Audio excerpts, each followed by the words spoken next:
let's have a brief understanding of what is national income.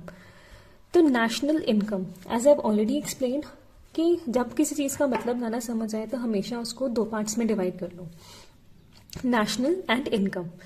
तो basically जो income, basically nation की income को हम नेशनल इनकम कह सकते हैं. बट अगर मैं इसको थोड़ा सा डिटेल में जाऊं तो इनकम बहुत टाइप की होती है.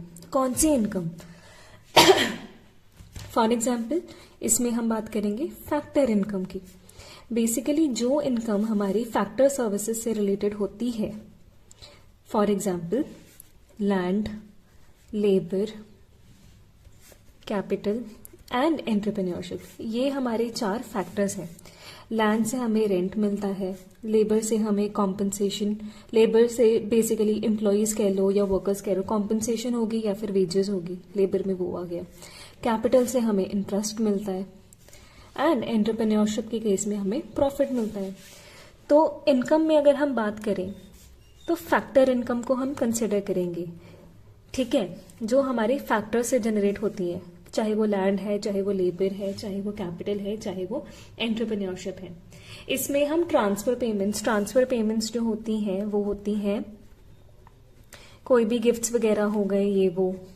ठीक है, हम इनको कंसिडर नहीं करेंगे. हम नेशनल इनकम के टाइम पे फैक्टर इनकम को कंसिडर करेंगे. और नेशनल में बेसिकली वो बात करते हैं हमारी बाउंड्रीज क्या है, लोग क्या है, नेशन में हम किन को इन्वॉल्व कर रहे हैं. तो नेशनल इनकम के केस में हम ऑर्डिनरी रेजिडेंट्स को कंसिडर करते हैं. अभी ऑर्डिनरी रेजिडेंट्स कौन होते हैं? नंबर 1, जो 1 साल या 1 साल से ज्यादा का जो टाइम है वो स्पेंड करते हैं एक जगह पे. दूसरा, जिनका इकोनॉमिक इंटरेस्ट उस कंट्री में होता है.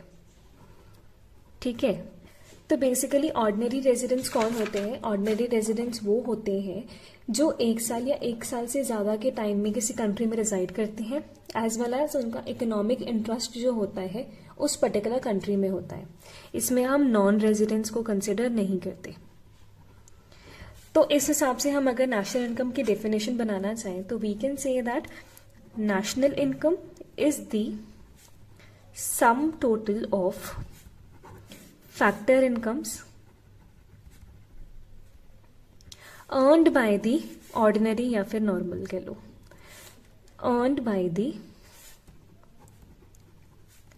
Normal residents of a country in a particular accounting year.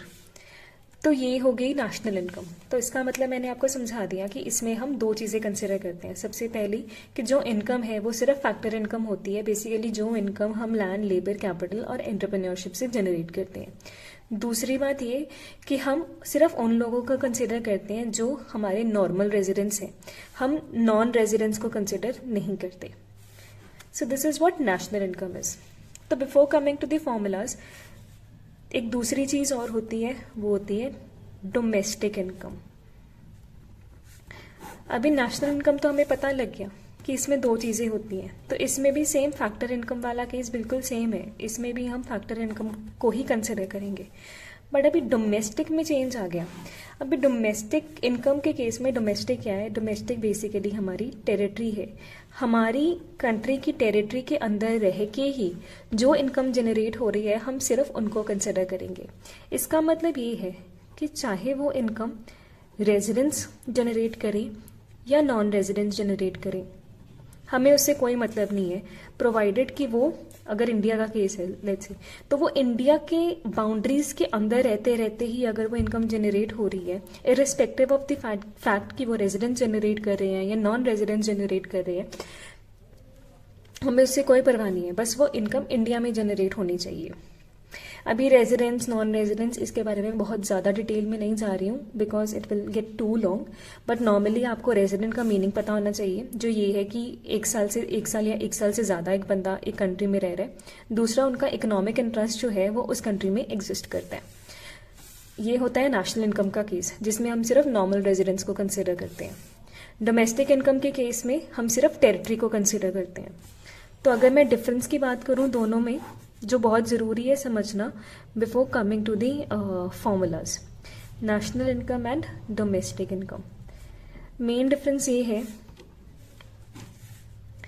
कि इसको परवाह नहीं है कि इनकम कहाँ जनरेट हो रही, इसको परवाह नहीं है कि इनकम कहाँ जनरेट हो रही है, ठीक है ना, चाहे वो इंडिया है या फिर आउटसाइड इंडिया है।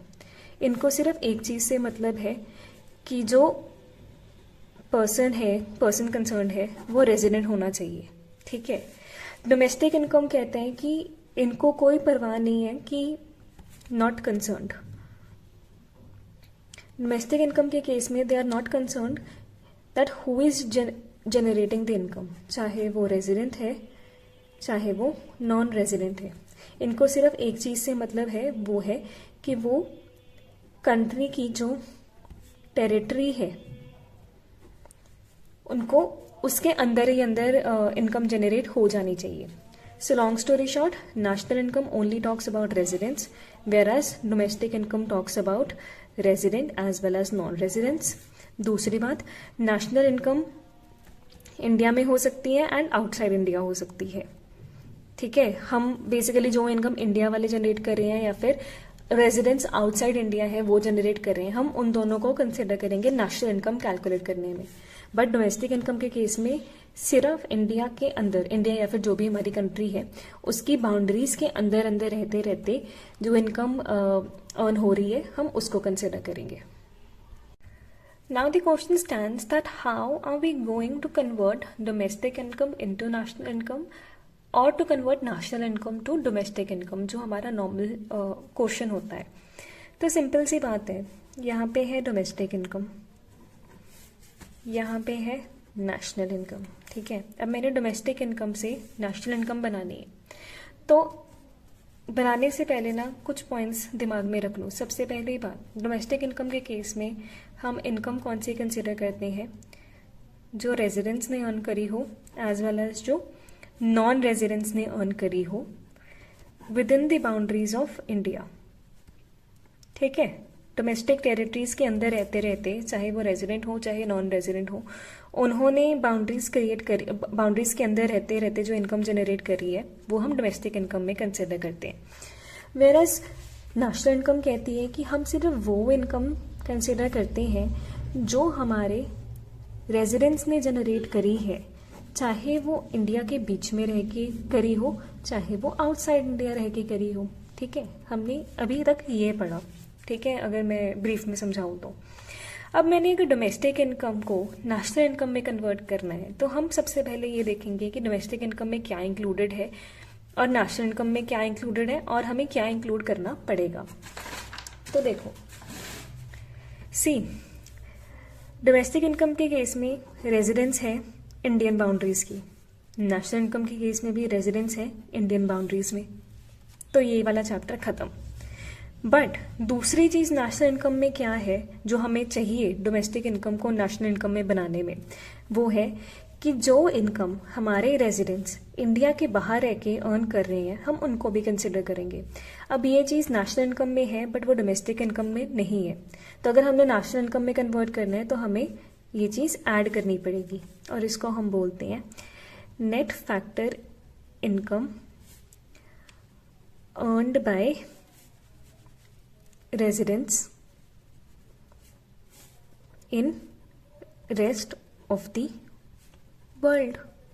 तो अगर हमने डोमेस्टिक इनकम को नेशनल इनकम बनाना है तो हमें ये दूसरा पॉइंट भी तो कंसिडर करना पड़ेगा ना, that is the income generated by residents in the rest of the world या फिर आउटसाइड इंडिया। तो हम डोमेस्टिक इनकम में ऐड कर देंगे।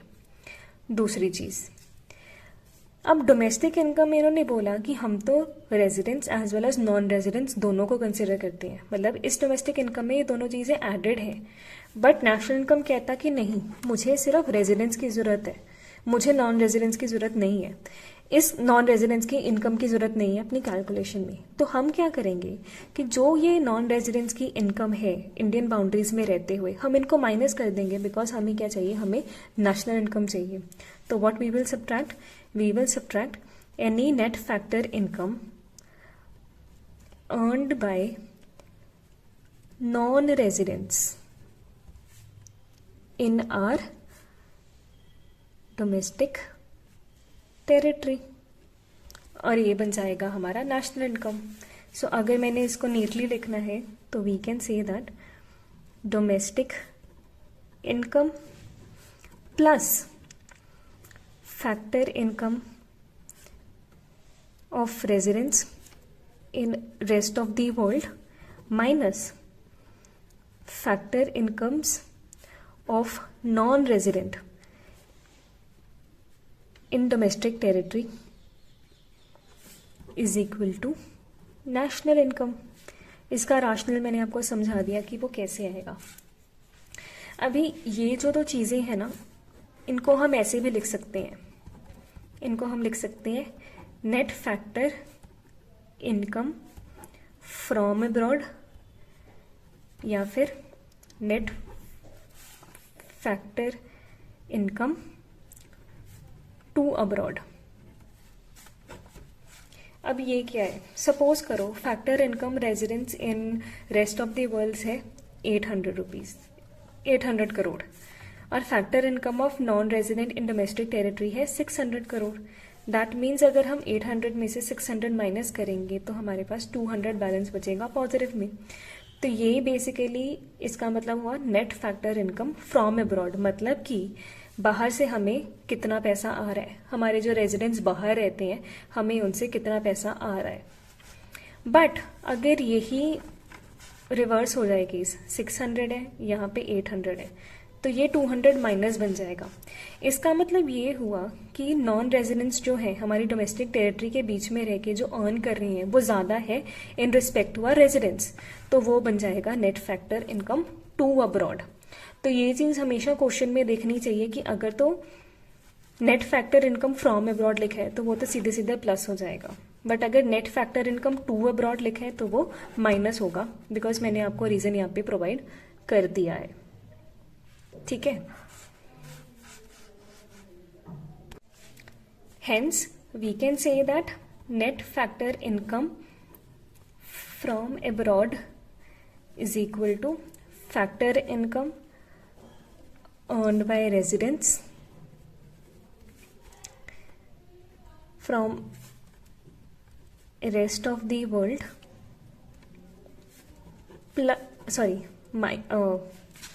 minus factor income earned by non residents। तो ये हो जाएगा net factor income from abroad. अगर यही होता net factor income to abroad, ये दोनों चीज़ें उल्टी हो जाती। That is factor income earned by non residents minus factor income earned by residents in rest of the world. ठीक है, और net factor income to abroad हमेशा डोमेस्टिक इनकम में माइनस होगा और नेट फैक्टर इनकम हमेशा प्लस होगा। तो लास्टली हमारा फॉर्मूला क्या बनता है, domestic income plus net factor income from abroad is equal to national income and और domestic income minus net factor income to abroad is equal to national income. और इनके रिस्पेक्टिव फॉर्मूलाज मैंने आपको already बताए हुए हैं।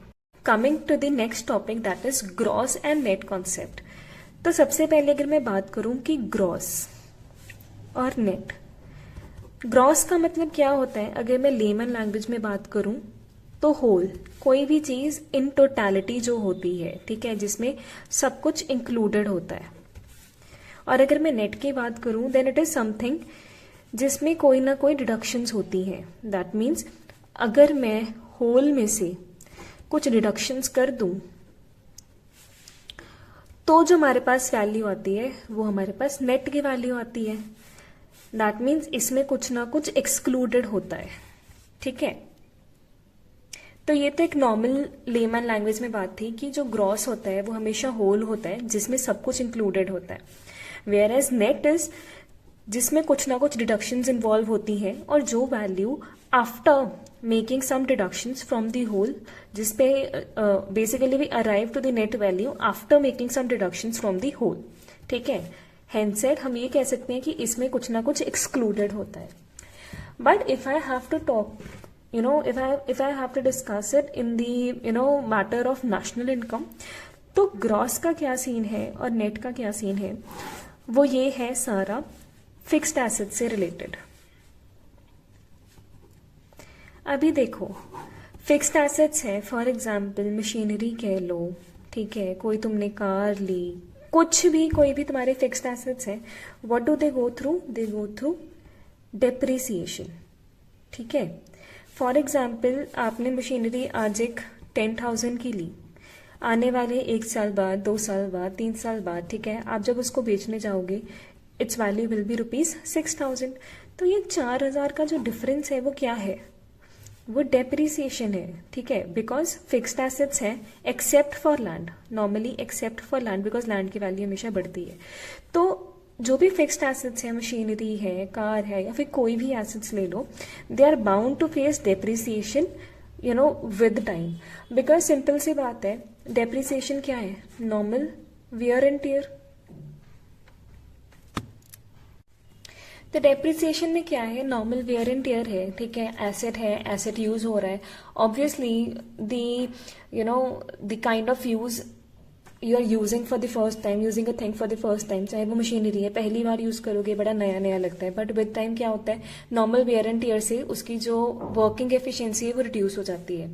या फिर कोई भी एक्सीडेंटल चेंजेस आ गई, ठीक है, कुछ खराब वगैरह हो गया, तो उसके बाद भी चीज नॉर्मल नहीं रहती।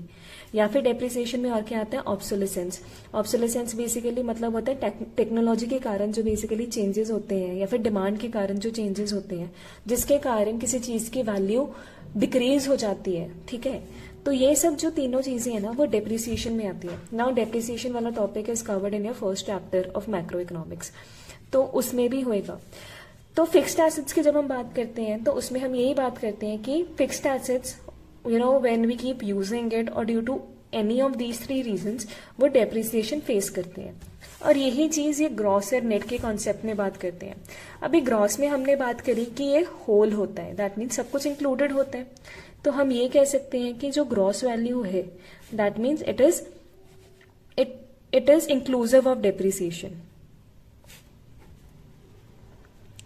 इसमें डेप्रिसिएशन इंक्लूडेड है। But when we talk about net में हमने क्या कहा था कि जब होल में से हम कुछ डिडक्शंस कर लेते हैं, कुछ चीजें माइनस कर देते हैं, देन इट बिकम्स नेट।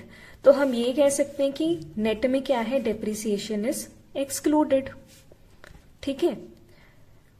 अब देखो, अगर मैंने इस हिसाब से इनके फॉर्मूला बनाने हो, तो ग्रॉस को अगर मैंने नेट में बनाना हो, तो ग्रॉस में क्या था?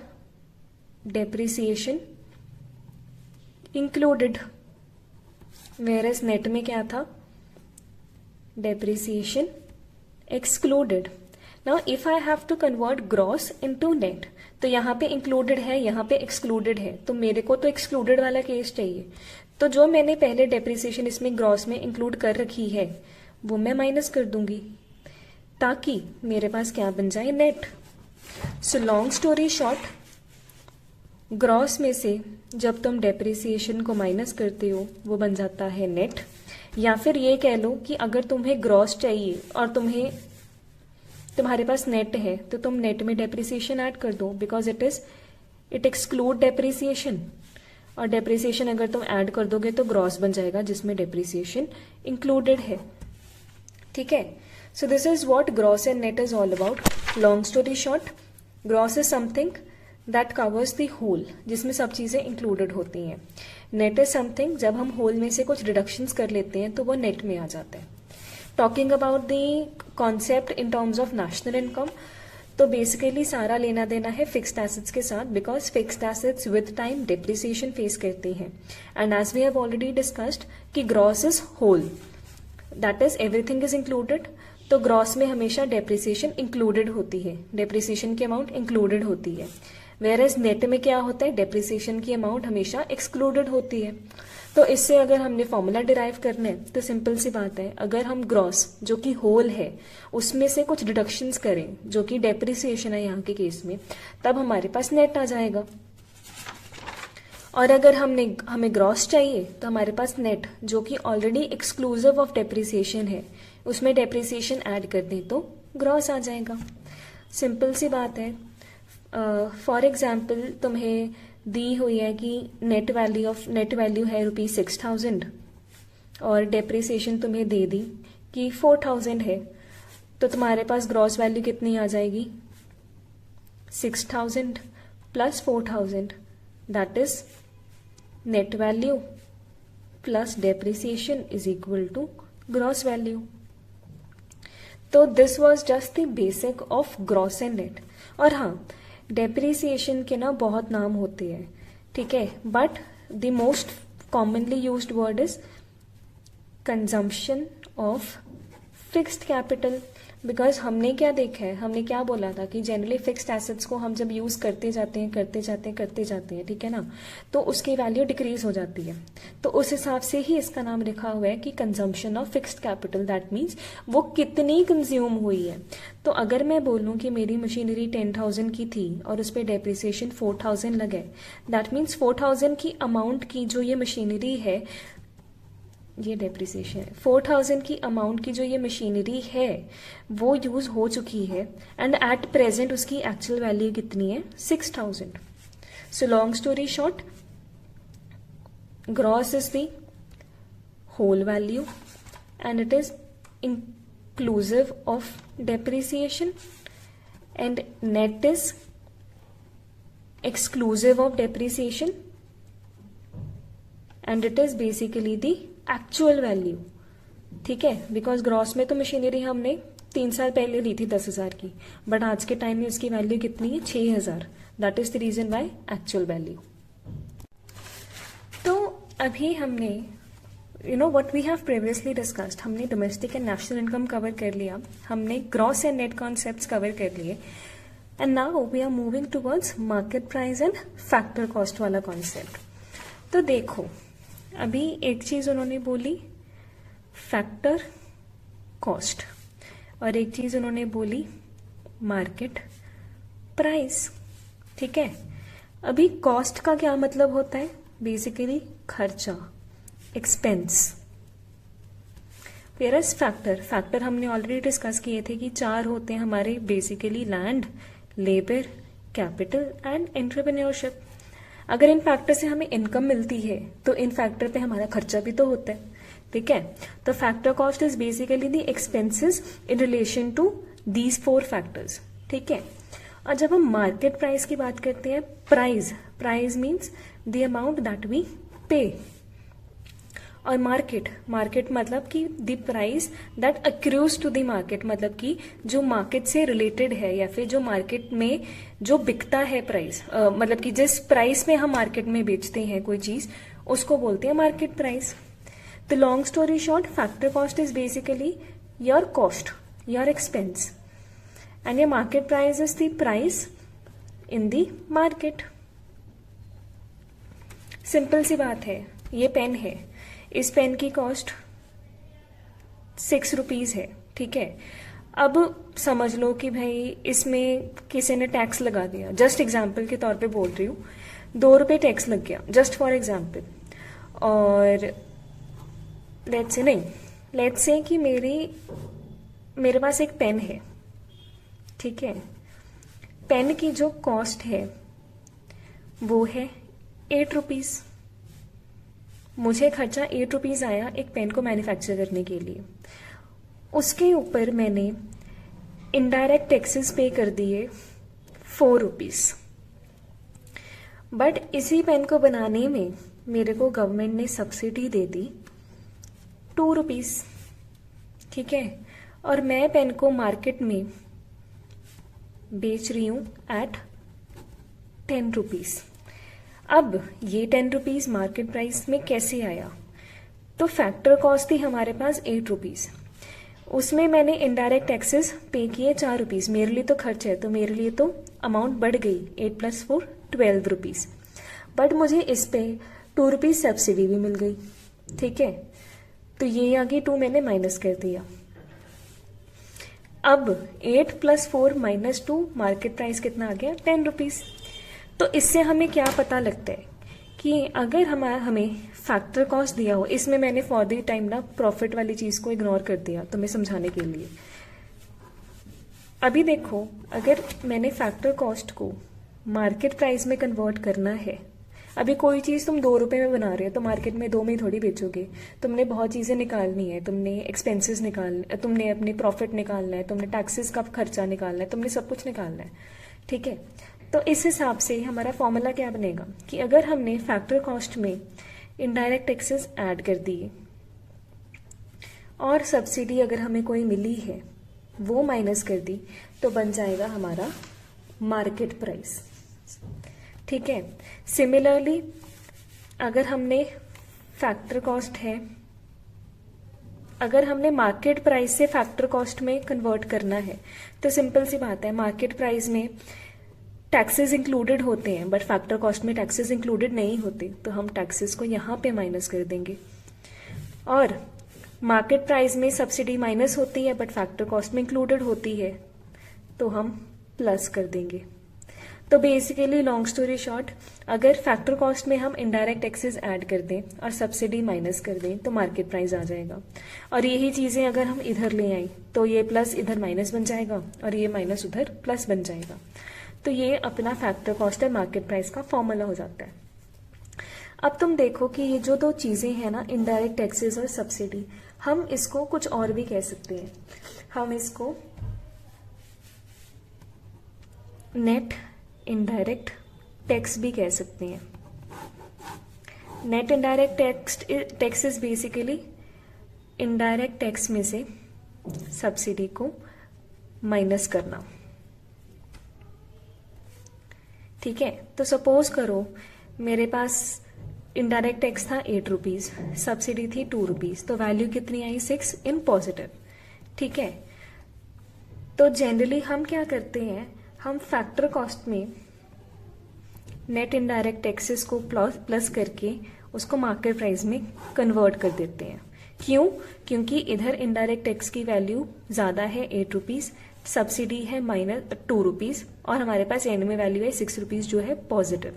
तो अगर हमने फैक्टर कॉस्ट को मार्केट प्राइस में कन्वर्ट करना है तो फैक्टर कॉस्ट में हम NIT that is net indirect taxes add करेंगे। बट अब अगर यही मैं तुम्हें वैल्यू बोल दूं, इनडायरेक्ट टैक्स है 2 रुपीज बट हमें सब्सिडी मिली है 6 रुपीज, तो मेरे पास माइनस में आ जाएगी वैल्यू दैट इज -4। तो अभी माइनस है यहाँ पे, तो इस केस में सब्सिडी की वैल्यू ज्यादा है, तो हम फैक्टर कॉस्ट में से NIT माइनस करेंगे ताकि हमारे पास मार्केट प्राइस आ जाए। कुछ नहीं है ये याद करने वाला, ये तो सिंपल मैथ्स है जो मैंने बात की है। बेसिकली तो यही फॉर्मूला है, factor cost plus indirect taxes minus subsidy is equal to market price, या फिर market price minus taxes plus subsidy is equal to factor cost. और इनडायरेक्ट टैक्स और सब्सिडी को मिला जुला के बनता है नेट इनडायरेक्ट टैक्सेस। अब ये तुम देखोगे कि इनडायरेक्ट टैक्स अगर बड़ा है उसकी वैल्यू, तो तुम उसको फैक्टर कॉस्ट में ऐड करोगे, और अगर सब्सिडी की वैल्यू बड़ी है तो तुम उसको फैक्टर कॉस्ट में माइनस करोगे। दूसरी बात, अगर यही चीज इधर चली जाती है तो मार्केट प्राइस में से NIT माइनस हो जाएगा, और अगर यही चीज इधर चली जाती है तो मार्केट प्राइस में NIT प्लस हो जाएगा, अगर तुम्हें मार्केट प्राइस से फैक्टर कॉस्ट में कन्वर्ट करना है। So hence said what we have done till now, मैंने उसको एक पेज पे लिख दिया है in the form of formulas. ठीक है, अभी यहां से तुम्हें एक बार ही देखना इजी हो जाएगा। Explanations I have already covered in this video as well as in the previous video। तो अगर मैं रिकैप्चुलेट करवाना चाहूँ, so it is all about तो डोमेस्टिक से अगर हमने नेशनल में जाना है तो डोमेस्टिक में मैं मीनिंग्स नहीं समझा रही क्योंकि वो मैंने कवर कर चुकी हूँ ऑलरेडी। तो डोमेस्टिक में अगर हम net factor income from abroad plus करेंगे, फ्रॉम अब्रॉड है ये, प्लस करेंगे तो नेशनल इनकम बन जाएगा, और अगर यही net factor income abroad national income में से माइनस करेंगे तो वो डोमेस्टिक इनकम बन जाएगा। अब नेट फैक्टर इनकम अब्रॉड क्या है, net factor income from abroad क्या है? बेसिकली जो फैक्टर इनकम हमारे रेजिडेंट्स अर्न करते हैं in the rest of the world, उसमें से अगर हम जो factor incomes non resident earn करते हैं living with in the domestic territory, उसको अगर हम माइनस करेंगे तो वो net factor income from abroad बन जाएगा। अगर तो ये वैल्यू पॉजिटिव में आई तो ये यहाँ पे भी पॉजिटिव हो जाएगी, अगर ये वैल्यू यहाँ पे, ये वाली वैल्यू यहाँ पे नेगेटिव में आई तो यही वैल्यू यहाँ पे नेगेटिव में चली जाएगी। ठीक है, सिंपल मैथ्स है, ये वाली चीज तो कंफ्यूज वाली नहीं है कोई। दूसरी बात I have discuss gross and net. Gross is when it is inclusive of depreciation and net is something that is exclusive of depreciation. So if we have to convert gross into net, we are going to deduct depreciation from the gross value so as to come to the net.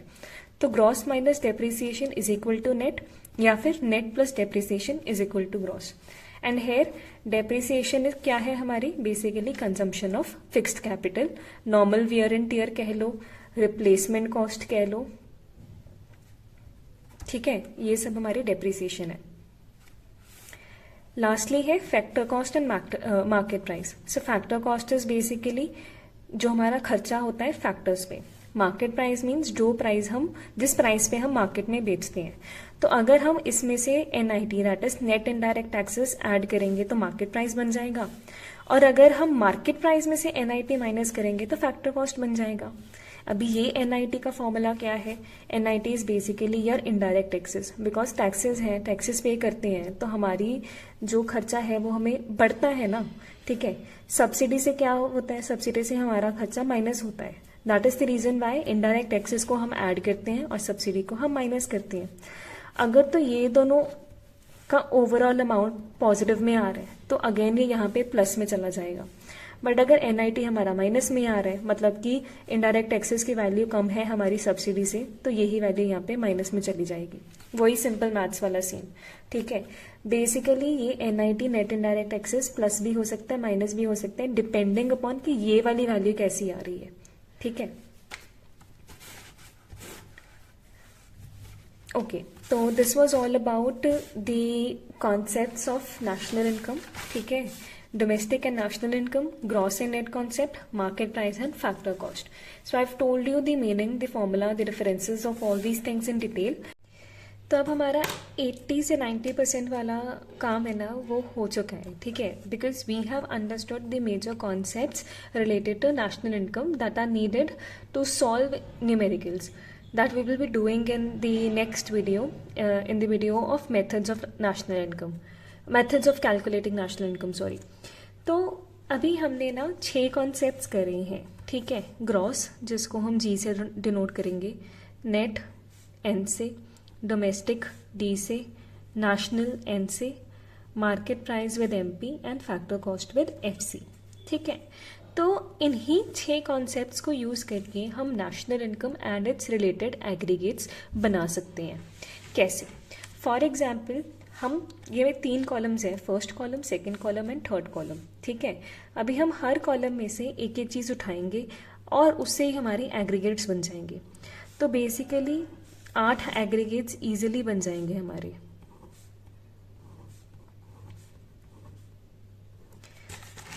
तो सबसे पहले है इसमें से G उठा लेते हैं, हम सारे जी वाले करेंगे जो G से स्टार्ट होते हैं. G तो ग्रॉस इधर से डोमेस्टिक उठा लिया और साथ में हम वर्ड यूज़ करते हैं P मतलब प्रोडक्ट. अभी प्रोडक्ट क्यों?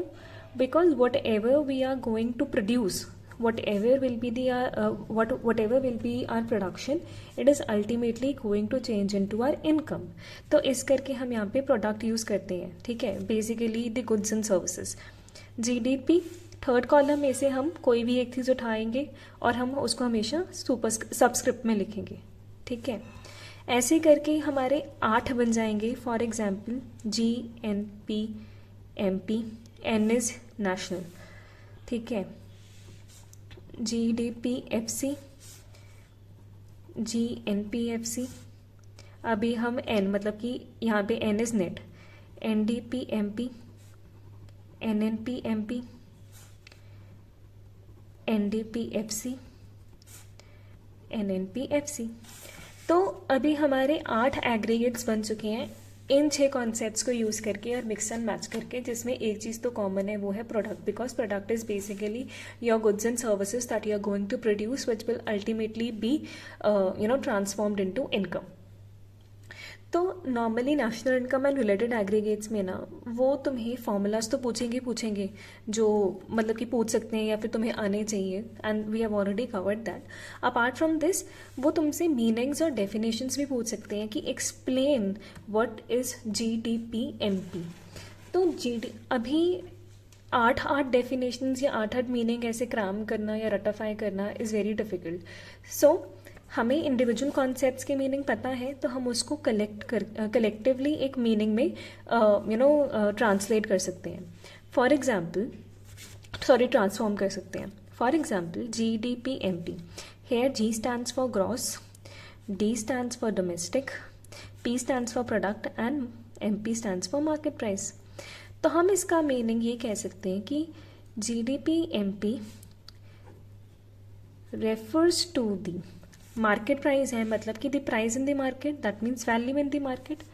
ठीक है, तो हम ये लिख सकते हैं GDP-MP refers to the market value of, किसकी बात कर रहे हैं हम, प्रोडक्ट की बात कर रहे हैं। और प्रोडक्ट में क्या है, बेसिकली हमारे goods and services, final goods and services. Market value of final goods and services कहाँ प्रोड्यूस हो रहे हैं, तो इन्होंने बोल दिया डोमेस्टिक। डोमेस्टिक का मतलब domestic territory. Final goods and services produced with in the domestic territory of a country. ठीक है, इन एन अकाउंटिंग ईयर। अभी इन एन अकाउंटिंग ईयर क्यों, क्योंकि हम हमेशा एक साल का कैलकुलेट करते हैं, हम 4-5 साल का नहीं करते, हम बारी बारी जाते हैं। इतना हो गया।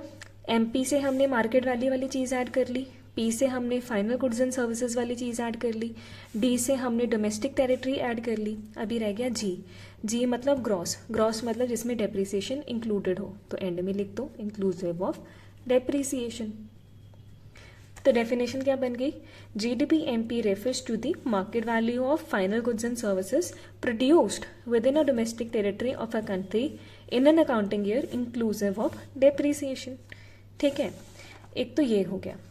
अभी सपोज करो ये तो मैंने G और MP वाला केस बता दिया। अब सपोज करो यहाँ पे फैक्टर कॉस्ट आ गया और यहाँ पे नेट आ गया और यहाँ पे नेशनल आ गया, मतलब कंप्लीट ऑपोजिट। तो हम कैसे डिफाइन करेंगे, तो जहाँ पे फैक्टर कॉस्ट आ जाए ना, तो बेटर है कि तुम ना फैक्टर कॉस्ट को फैक्टर इनकम के तरीके से एक्सप्लेन करना।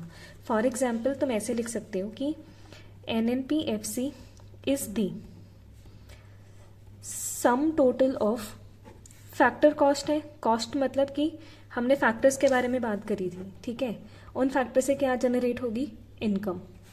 NNPFC is the sum total of factor incomes generated या फिर अर्नड बाय। अब तुम देखो यहाँ पे नेशनल है, here N stands for national. National का मतलब क्या था कि जो लोग फैक्टर इनकम्स अर्न करते हैं, कौन से लोग, जो नॉर्मल रेजिडेंट्स होते हैं। तो यहाँ पे क्या लिखेंगे हम, normal residents. NNPFC is the sum total of factor income earned by normal residents of a country in an accounting year. तो जरूर लिखना है हमेशा इन एन अकाउंटिंग ईयर। और N है, N का मतलब क्या होता है, नेट। ठीक है, नेट का मतलब क्या होता है, एक्सक्लूसिव ऑफ डेप्रिसिएशन। तो इस केस में मीनिंग बन गया NNPFC is the sum total of factor income earned by normal residents of a country in an accounting year exclusive of depreciation.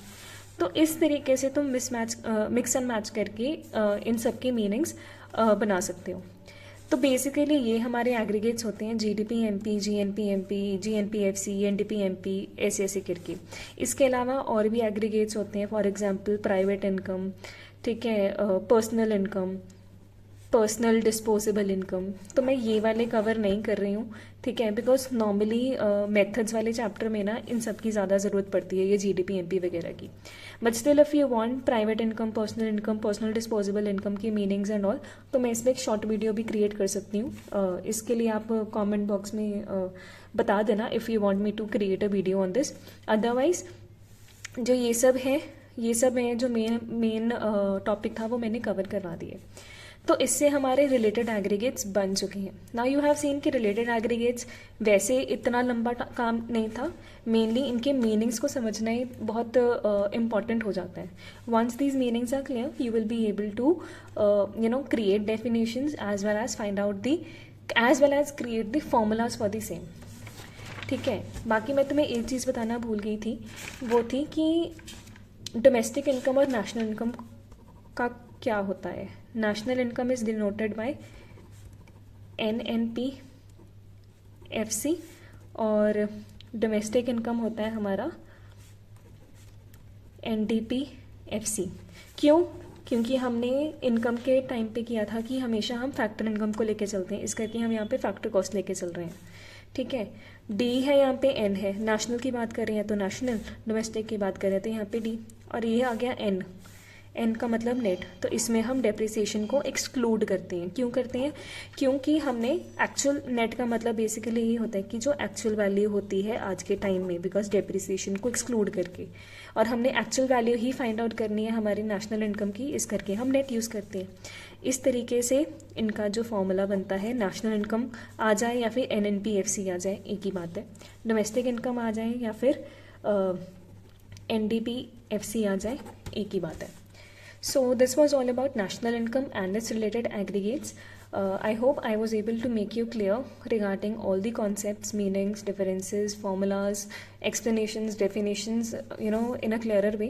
But still, if you have any kind of doubt, you can drop it in the comment box. If you want me to cover any certain topic from national income except from methods, because वो मैं next video में cover करूँगी, then also do comment your views regarding it. Lastly and most importantly, please don't forget to hit the like button, as well as comment your views, your suggestions, your thoughts about the video. Also, don't forget to share it with your friends so that not only you but you help your friends as well to learn in an easy and simple way. And most importantly, please don't forget to hit the subscribe button so that you don't miss out on any important content. Thank you so much. Happy learning.